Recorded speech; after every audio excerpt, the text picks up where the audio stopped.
ഞാൻ ബിജു സോപാനം. ഒരു അന്വേഷണത്തിന് തുടക്കം. കഴിഞ്ഞ 6 വർഷമായി മലയാളികൾ ഒരുപാട് ഇഷ്ടപ്പെടുന്ന ഒരു പരമ്പരയാണ് ഉപ്പുമുളകും. എന്നാൽ ഈ കഴിഞ്ഞ 6 വർഷത്തിൽ ഉണ്ടാവാത്ത ഒരു സംഭവം തന്നെയായിരുന്നു ഈ അടുത്തിടെ നടന്നത്.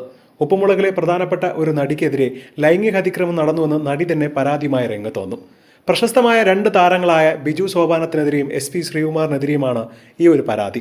നടി വസ്ത്രം മാറുന്നതിനിടയിൽ ഫോണിൽ പകർത്തുകയും കൂടെ ഉണ്ടായിരുന്ന വ്യക്തി ഭീഷണിപ്പെടുത്തുകയും ആരോടും പറയരുതെന്ന് പറയുകയും ഒക്കെ ചെയ്തതായിരുന്നു നടി പരാതിയിൽ പറയുന്നത്. എന്നാൽ ബിജു സോപാനത്തിനെ പോലെ ഒരു വ്യക്തിയിൽ നിന്നും ഇത്തരമൊരു പ്രവൃത്തി ഞങ്ങൾ ഒട്ടും പ്രതീക്ഷിച്ചില്ല എന്നൊക്കെയുള്ള രൂക്ഷ വിമർശനമാണ് ഈ കഴിഞ്ഞ കുറച്ചു ദിവസങ്ങളായി സമൂഹ മാധ്യമങ്ങളിൽ ഉയരുന്നത്. എന്നാൽ സംഭവം നടന്ന് ഇത്രയും ദിവസമായി ഒരുപാട് വിവാദങ്ങളും വിമർശനങ്ങളും ഈ 2 നടന്മാർക്കെതിരെ സമൂഹ മാധ്യമങ്ങൾ അവരുടെ സോഷ്യൽ മീഡിയ പേജുകൾക്കെതിരെ ഉയരുന്നുണ്ട്. ഇത്രയൊക്കെ ആയിട്ടും എന്തുകൊണ്ടാണ് ബിജു സോപാനവും SP ശ്രീകുമാറും ഇതിനെക്കുറിച്ച് ഒരക്ഷരം പ്രതികരിക്കാത്തത് എന്നുള്ള ചോദ്യമാണ് ഇപ്പോൾ ഉപ്പുമുളകും ആരാധകർ ചോദിക്കുന്നത്. കാരണം ഇവർ ഒരു തെറ്റും ചെയ്തിട്ടില്ലെങ്കിൽ എന്തുകൊണ്ട് ഇവർക്ക് പ്രതികരിച്ചുകൂടാ? ബിജു സോപാനത്തിനെ പോലെ വ്യക്തികൾക്ക് എന്തും ആളുകളോട് തുറന്നു പറയാവുന്നതാണ്. തന്റെ ഭാഗത്ത് തെറ്റില്ലെങ്കിൽ അത് ധൈര്യമായി തുറന്നു പറയണം. ഞങ്ങൾ 2 പേരും നിരപരാധികളാണെന്നും അല്ലെങ്കിൽ ഈ ഒരു ലൈംഗിക അതിക്രമണ ആരോപണം തികച്ചും വ്യാജമാണ് എന്ന തരത്തിലൊക്കെ ഇവർക്ക് പറയാം.